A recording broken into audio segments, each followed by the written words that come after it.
Hi, welcome to another episode of Comics Review. I'm your host, Kevin Starkey. I had a couple weeks off. Sorry about that. I've had a lot going on, but I'm back now. And the first comic I want to talk about is The Darkness. This is 4 Horsemen. This is issue number 4 of 4. It's by Top Cow. And the writer on this is David Hine.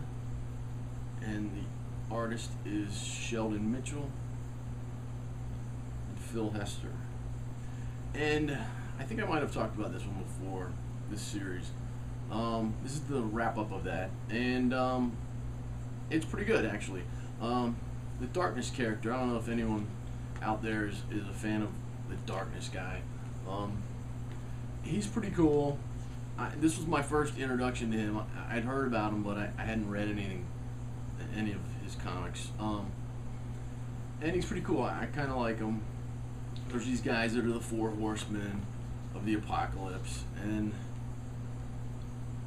I enjoyed it. It's a neat story.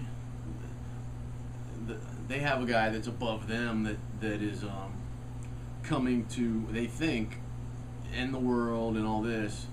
And there's a twist in there, and I liked it. I would give this comic, I mean, it's great artwork in here. The writing's decent. I really enjoyed it. For somebody coming in who didn't really know much about Darkness, I didn't feel too lost. I don't want to give too much stuff away. I'll show a quick shot there. Really cool art. Overall, I'd rate this series a good solid 3.5, 3, somewhere in that range. Definitely recommend it if that's interesting to you. Check it out. The next comic I'm going to talk about, this is Star Wars Jedi: The Dark Side. This is number 1. This is from Dark Horse Comics. This is about Qui-Gon Jinn, Obi-Wan Kenobi's Jedi Master, I guess. And this is a cool little story. I liked him as a character in the first episode 1, I guess. So it's neat seeing another, story with him in it. Good artwork. The writing's good. Looks like it's going to be a neat series. I don't know if it's going to be some kind of a mini series. It doesn't say like 1 of 4 or 5 or anything like that. It just says number 1. So we'll see about that. I didn't do any research on it, but I'm enjoying it. He's with another Jedi, and they both have their Padawans with them, and they're going on a mission, and it's pretty cool. Yoda's in here, and it's fun. It's fun stuff. If you're a Star Wars fan, I'm sure you're gonna want to pick that one up. Now this comic, this is called The Last Mortal. This is issue number 1. It's from Minotaur, which is like an imprint of Top Cow for like more adult themed stories. Not graphically adult, but I mean like it's written for not children, for adults. And they came out with a special to sort of introduce this series. Gosh, it must have been 3 or 4 months ago, and I picked it up, and it's basically this exact same issue. With another couple or a few different things that they were going to come out with from Minotaur, I think. So it's a black and white comic, which I know a lot of people aren't thrilled with. I didn't have a problem with it at all. I enjoyed it a lot, but it's basically something I had already read. But it's a neat series. Basically, this guy here can't die. I'm not sure why it's called The Last Mortal. He's immortal. So I don't really know the naming, why they call it that. It's 2 guys. It starts out as 2 guys. They're buddies. They've been buddies forever, and they're like, I'm guessing in their 20s. And they're living on the streets. They live in some container. It's sitting on like a pier somewhere with a bunch of other containers. They're living out of there, and one of them gets more into trouble than the other one. But they pretty much, both of them, borderline, criminals. And the one guy's being threatened. He has to do this job, and he convinces the other guy to help him, and it goes bad, and it just goes on from there, and it ends where the guy, you think both of the guys are going to be dead, and surprise, surprise, the one guy finds out he can't die. So this is going to be a neat series. I'm not sure where they're going with it at all. I have no clue on that. I'll definitely pick up the next one. For a first issue, I would rate this definitely a solid 3.5, maybe even a 4. If it was colored, I think that might add a little to it.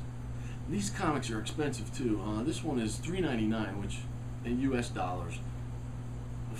For a black and white comic, that seems a little bit high to me. Maybe since it's from Minotaur and it's like geared towards adults, maybe they think they can charge more because adults have more money. I don't know, but I think that's a little crazy, especially since this one here, this is $2.99. This is the Star Wars one. I think it's even slightly thicker, colored. It's an established series. So I got a little beef with that, but I can afford it, I guess.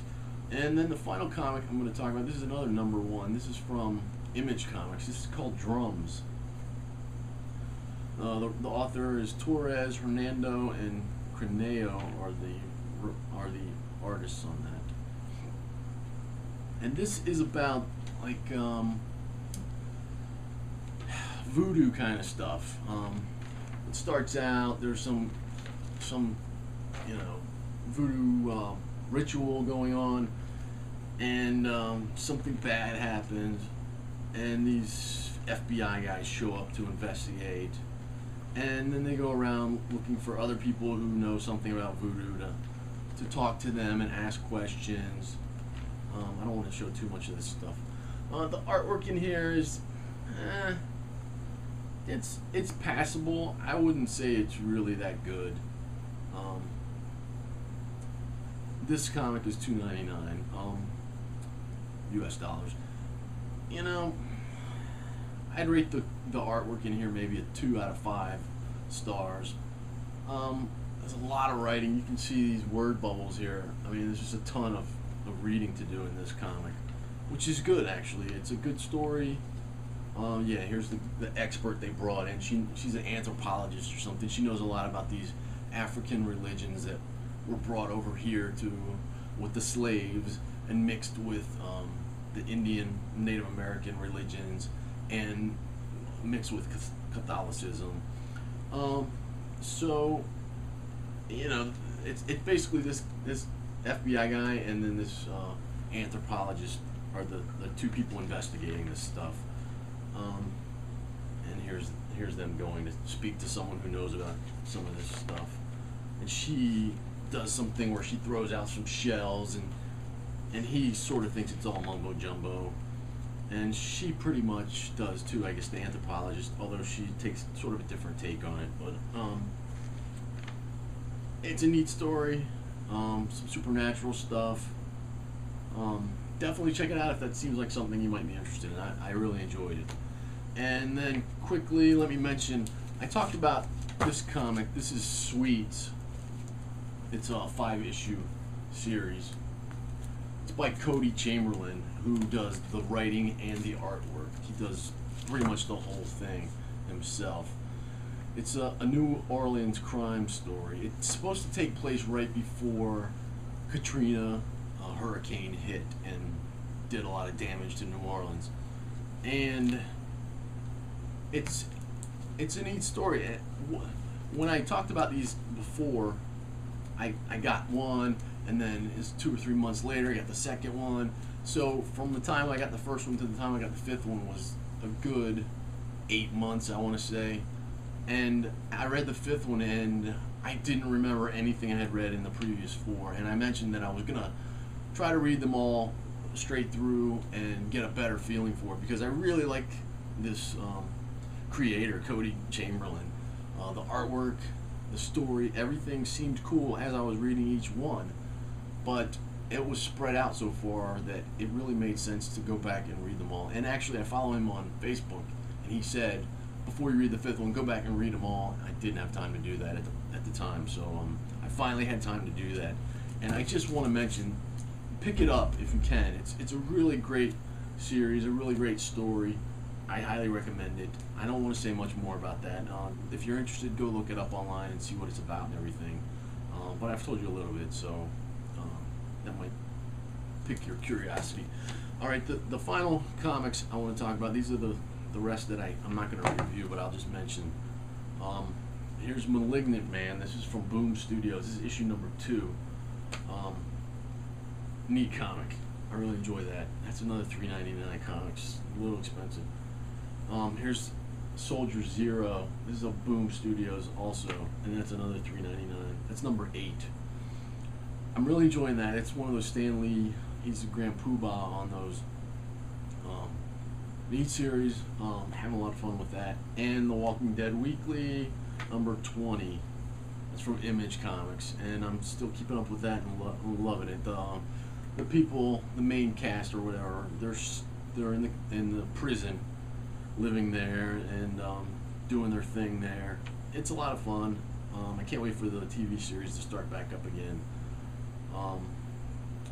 I'm really enjoying it a lot. And that's it for this week.